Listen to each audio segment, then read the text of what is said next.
সবাইকে নমস্কার ও আদাব। আপনাদের মাঝে আমি আবার আসলাম আজকে একটা ছোট্ট রেসিপি নিয়ে। যে সোয়াবিন তেল দিলাম,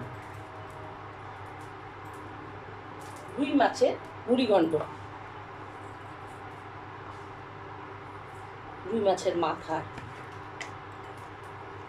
রুই মাছের মাথাটার মুড়িঘণ্ট করলে সত্যি খেতে খুব স্বাদ লাগে, তবে গরম গরম খেতে আরও ভালো লাগে, ঠান্ডাটা খুব একটা ভালো লাগে না। যদি আপনারা রান্না করার পর ওভেনে গরম করে নেবেন, দেখবেন খেতে খুব স্বাদ লাগবে।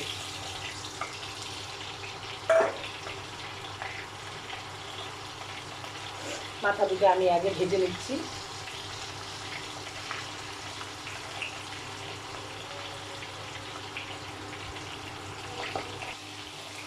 মাছের মাথা অনেক সময় গন্ধ করে।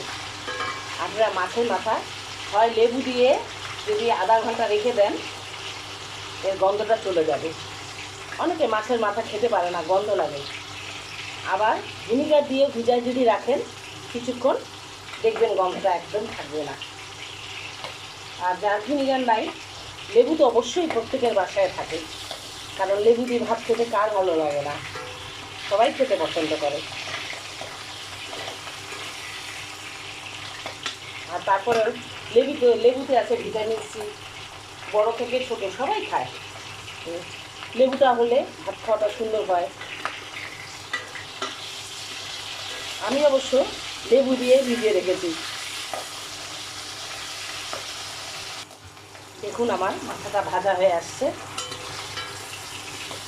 10 মিনিট ভেজে নিলাম। সুন্দর করে না ভাজলে ভালো লাগে না খেতে। আর রান্নার নিয়মিতই ঠিকমতো কষানো এবং ঠিকমতো ভাজলে সেই রান্নার স্বাদই আলাদা হয়।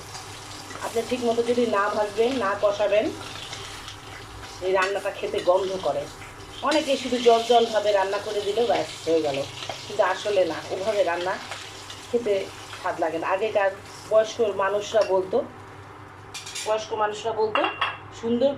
সুন্দর করে কষাবে, কিন্তু কষানোর নারীর হাতে কষানোই হলো স্বাদ।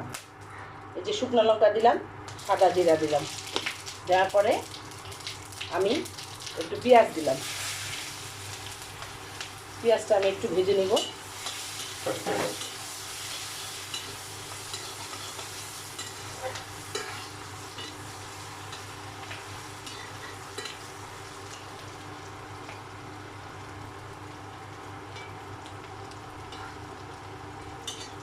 সুন্দর করে পেঁয়াজটা ভাজবো। পেঁয়াজের মধ্যে একটু লবণ দিব, একটু হলুদ দিব। দেওয়ার পরে আমার যেটা পেঁয়াজটা একটু ভাজা হয়ে আসছে, খুব বেশি কিন্তু পেঁয়াজটা আমি ভাজবো না। এখন আমি এই চালটা দেব, কালো জিরা চাল।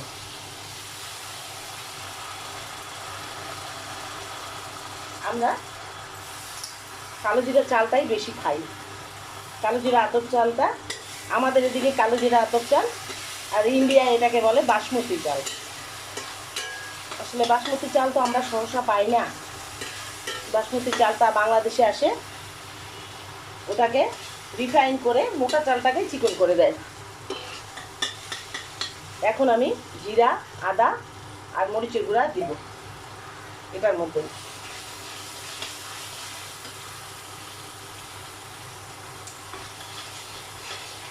কষাবো। এখন আমি একটা ডিম ফেটিয়ে নিয়েছি, একটা ডিম দিলাম। দেখেন, এরকম করে বাসায় রান্না করবেন, খেতে খুব স্বাদ লাগে। আমি আলুটা লবণ হলুদ দিয়ে ভেজে নিয়েছি, আলুটাও দিলাম।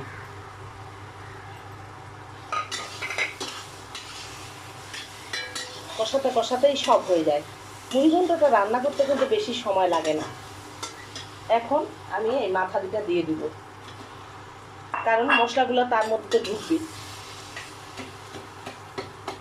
ভেঙে দিব, ভেঙে দিলে খেতে ভালো লাগবে।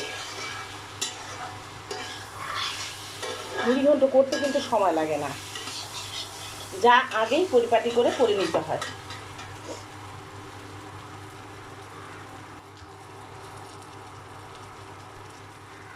হয়ে এসছে, আমার কষানো হয়ে আসছে। আমি এখন একটু জল দিব কারণ চালটা তো একটা সেদ্ধর ব্যাপার আছে।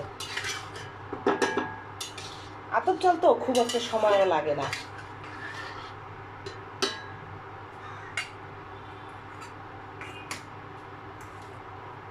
এভাবে রান্না করবেন বাসায়।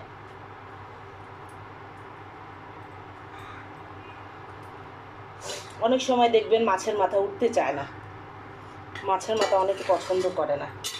এভাবে রান্না করবেন, দেখবেন বাচ্চারাও খুশি হবে, রেসিপিটাও খুব সুন্দর হবে, আপনার উঠেও যাবে।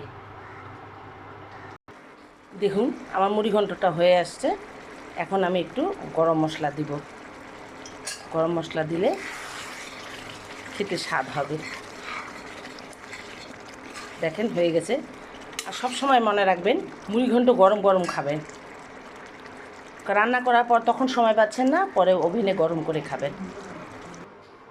এই যে দেখুন আমার রান্নাটা হয়ে গেছে, কত সুন্দর, খেতেও খুব স্বাদ। এভাবে রান্না করবেন। সবাই ভালো থাকুন, সুস্থ থাকুন। ওকে।